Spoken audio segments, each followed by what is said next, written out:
Olá, meus amigos, minhas amigas, sejam mais uma vez bem-vindos à nossa conversa sobre Camille Flammarion, o poeta dos céus. Esse é o nosso episódio 13 e estamos muito felizes de tê-los aqui conosco para conversarmos sobre destinos e fé raciocinada. Esse episódio será muito curioso porque nós começaremos a ver o processo de questionamento de Camille Flammarion sobre a necessidade de evidências científicas a respeito das coisas, inclusive a respeito da espiritualidade, das coisas espirituais, de não se aceitar como verdade aquilo que nos é ensinado por qualquer pessoa. Apesar de que no episódio anterior nós conversamos sobre a visão dele sobre as crianças, de como as crianças confiam e acreditam naquilo que os adultos ensinam a elas, nesse episódio nós vamos ver como ele já passa a questionar essas questões. Isso já na vida adulta, ele olhando de maneira retrospectiva para a sua infância e para a sua adolescência e questionando esses aspectos. E ele vai também nos trazer uma ideia de como é formado o destino das pessoas, o que dita, o que guia o futuro de uma pessoa, o sucesso, o fracasso, as conquistas espirituais, pessoais e profissionais. E ele vai dizer que são pequenos detalhes que acabam decidindo isso, pequenas escolhas diferentes. Veja como isso tem muito semelhança com o Espiritismo, com o que Allan Kardec diz, com o que Emmanuel diz, André Luiz, a respeito das boas escolhas, do bom uso do livre-arbítrio na nossa formação, no nosso sucesso, no nosso caminho. E ele começa fazendo uma comparação com os rios. Veja que exemplo curioso ele usa para fazer essa comparação. Acontece que quando ele era mais jovem, ele fez um relato topográfico, um relato em mapas de um rio que cortava a cidade de Montigny, a cidade de infância dele, que passava ali nas proximidades, que é o rio Merne. E também, depois na adolescência, quando ele estava estudando nessa escola católica, na cidade de Langres, ele fez o mesmo trabalho no rio Mossa, que era um rio que passa perto da cidade de Langres. E veja como ele raciocina. Ele pega esses dois rios e um terceiro rio, chamado rio Saulon, que são rios na França, e ele nos diz que a nascente desses rios é muito próxima uma da outra. Então são três rios diferentes, cujas nascentes são muito próximas uma das outras.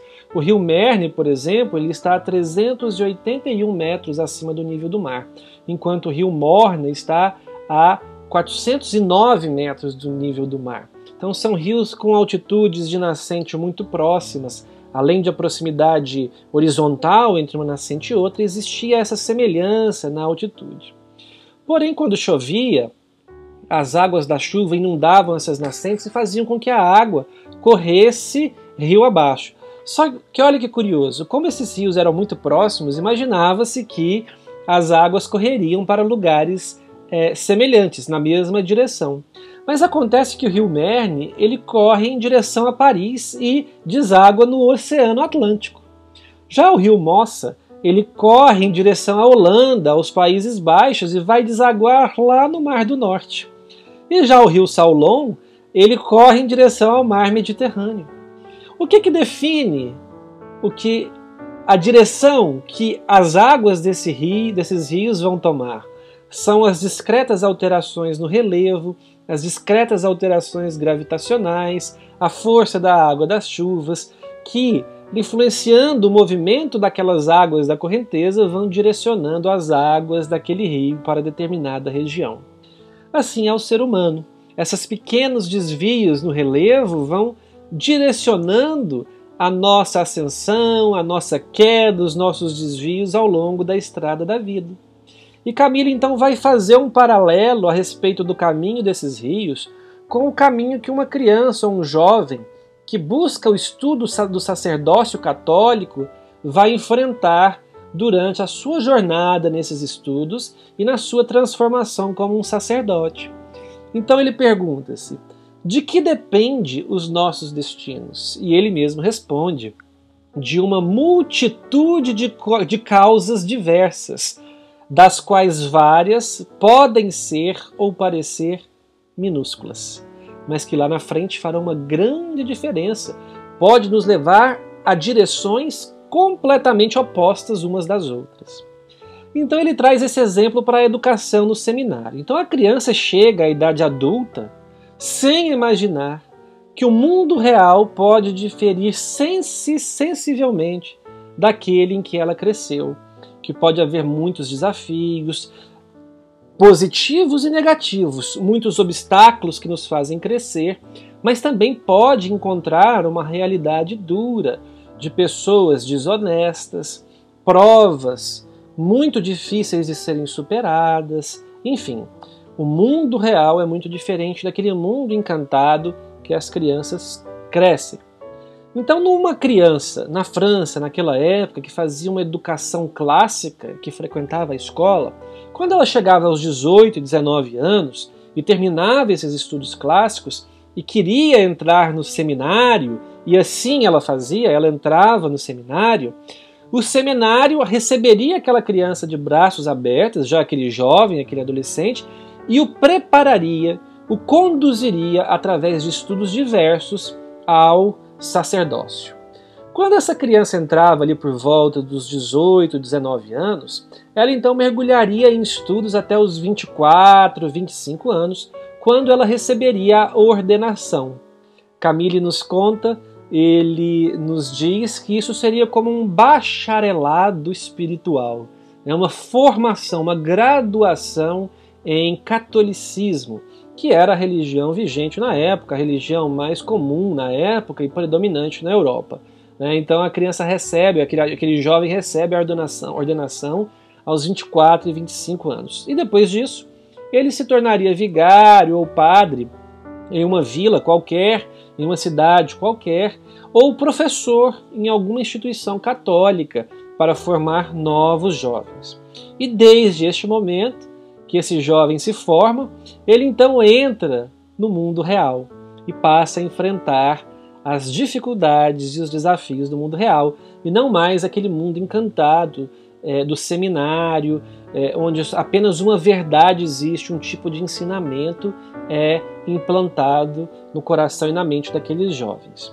E aí então eu vou abrir aspas para o Camille, para que a gente acompanhe o raciocínio dele, no sentido de mostrar como esse sacerdote pode se decepcionar no mundo real, como ele pode ter a sua fé destruída e abalada, porque ela está inserida em bases muito frágeis, sem o auxílio, a ajuda e o apoio da razão.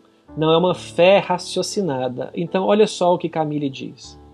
Se, nesta primeira independência no mundo real, entregue a si mesmo, tem que fazer novos estudos, tem que comprovar a solidez da sua fé e discuti-la à luz da razão, pode reconhecer que estão insuficientemente fundadas e sentir suas crenças fraquejarem. Este jovem se encontra em um beco sem saída. Ou seja, a partir do momento em que a sua fé fraqueja, porque a razão não é capaz de sustentá-la, ele passa a questionar algumas coisas dentro daquela fé, ele se encontra num beco sem saída, num dilema.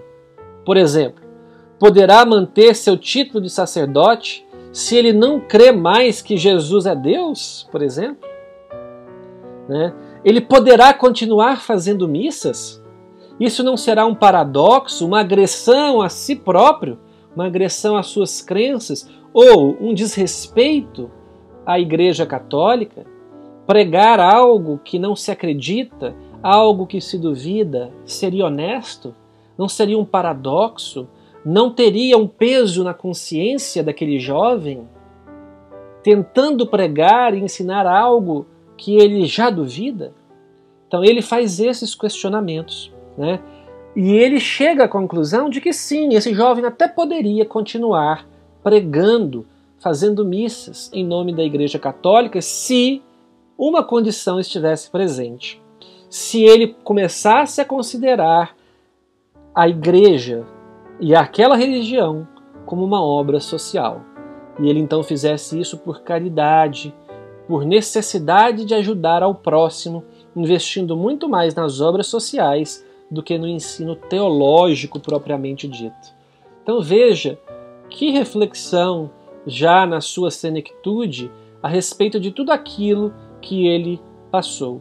E ele então nos falará que ele próprio se encontrava nesse estado de alma quando ele sai do seminário, quando ele faz a primeira comunhão em 1856, aos 14 anos de idade. Ele se encontrava nesse estado de alma, já começando a questionar as coisas que lhe eram ensinadas. E ele dá graças a Deus por o seu tempo naquele seminário não ter durado mais do que 3 anos, porque ele se sentiria muito frustrado em gastar muitos anos da sua vida, lembrando que estudou tantos anos aquele tipo de ensino que já não mais alimentava o seu coração e as suas necessidades de crença.